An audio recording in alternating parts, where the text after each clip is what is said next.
My name is Amelia. I am 30 years old. I live in a quiet village near the coast. I work at a small bookstore in town. When I was 13 years old, my life changed forever. I loved my father very much. He was strong, kind, and always told me stories before bedtime. But one evening, he came home weak. He was sick, and every day he grew worse. I hoped he would get better. I prayed and waited. But that year he passed away. I can never forget that night. I felt the world break apart. The house felt silent. The laughter was gone. My mother tried to hide her tears. She worked day and night. She cooked, cleaned, and made sure I had food. She helped me with school. She stood strong when I was weak. She became my protector, my guide, my best friend. From that moment, it was just the two of us, holding each other against the storms of life. I grew up and worked hard in school. I wanted to build a better future, not only for myself, but also for my mother, who raised me alone. She had given me everything, even when life was unfair. I promised myself that one day I would make her proud. But soon her health began to change. Each day she looked weaker. She tried to smile at me, but her body was tired. Even the doctors could not explain fully what was wrong. Slowly, she stopped going to work and stayed home. The money she saved for hard times started disappearing. Every month, there were bills for medicine, food, and other needs. I cried quietly at night, not wanting her to see my tears. My heart was heavy. I wanted to care for her more than anything. I had to make a choice. I could not continue my studies and care for her at the same time. So I left college. It broke me, but my mother's health was more important. I searched for work and finally found a small job at a bookstore. It was not easy, but I survived. Every day I woke up early, arranged the shelves, and served customers with a smile. Inside, I was tired, but I told myself, this is for my mother. Then, one day, everything changed. A man came into the store. His name was Adrian. He was 33 years old. He wore a grey suit, with sharp eyes that seemed to notice everything. He greeted me softly and bought a book. Before leaving, he looked at me and said, "You have a very kind face." For the first time in a long time, I felt seen. Adrian started visiting the store often. He asked how I was, if my mother was better, and if I liked working there. His voice was calm, his smile warm. Slowly, I began to trust him. One day he asked, "Can we meet outside the store? I want to show you something beautiful." His words felt honest, and my heart wanted to believe, so I agreed. We met in the evening.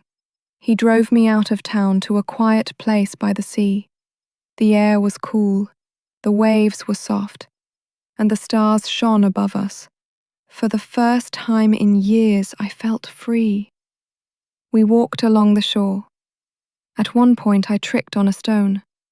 Adrian quickly caught me in his arms. I felt nervous, but also safe. He looked into my eyes and said, "I love you." Squire box format, human tone, emotional expression. I froze. No one had spoken those words to me before. His voice echoed in my mind. "I love you, I love you." That night, I couldn't sleep.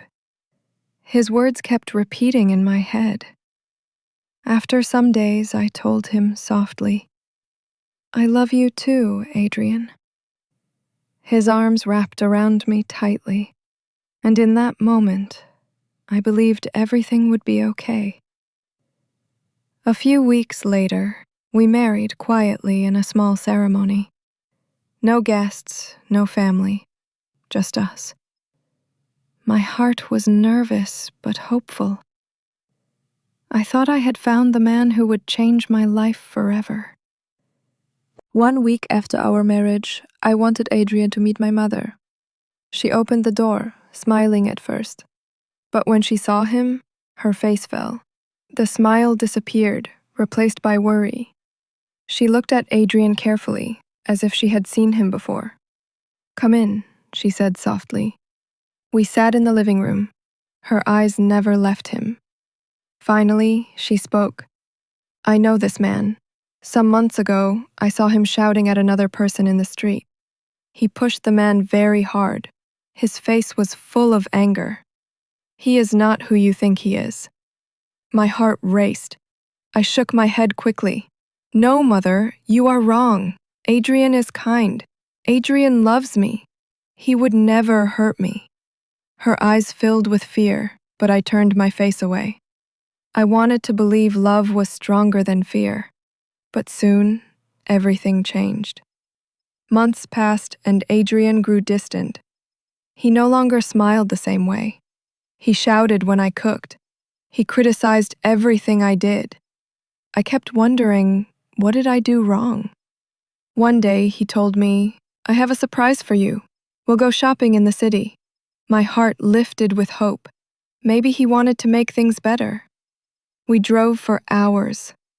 Slowly, the streets grew darker and emptier. My chest felt heavy. Adrian stopped the car near an abandoned building.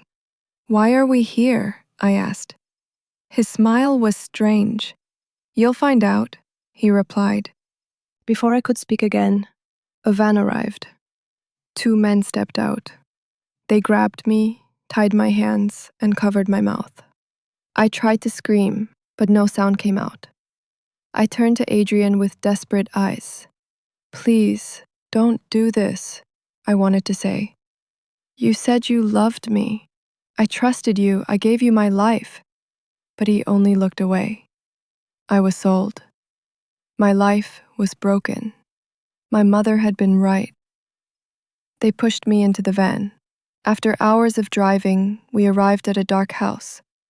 A man with hard eyes stared at me. "You will work here now," he said coldly. I begged, "Please let me go home. I want to see my mother." But no one listened. I was no longer free. I was a prisoner. Adrian had betrayed me. For months, I worked in that place. I cooked, cleaned, and served strangers. Every night I thought about my mother's face. I wanted to call her, to run to her, but I had no phone, no escape. One evening, I gathered courage and whispered to a guard, "Please help me. Think about your mother. If she were here, wouldn't you save her?" He looked at me silently and walked away. The next night, he returned. His voice was low. "You are the first to ask me about my mother. She loved me, but she is gone. That is why I will help you." At 3 a.m., he unlocked the back door. "Run," he whispered. My heart pounded. I was terrified, but I ran into the night. A car approached. I waved desperately, "Please help me." The driver stopped and took me to the bus station. I bought a ticket and returned home. When my mother opened the door, she cried and hugged me tightly. "Where were you?" I waited every day. Tears filled my eyes as I told her everything. The next morning, the news reported Adrian's arrest. He had been selling women, working with a dangerous group. My heart broke again. The man I loved was a monster. I held my mother's hands and cried. I had left her for love, but love betrayed me. I lost years of my life. Never again would I make that mistake. Your loved ones are not your enemies. They want the best for you. They want to protect you from pain. Sometimes, Love can hide the truth. Please don't ignore the signs. Always remember, real love should bring peace, not fear. If you enjoyed this story, please like, comment, share, and subscribe.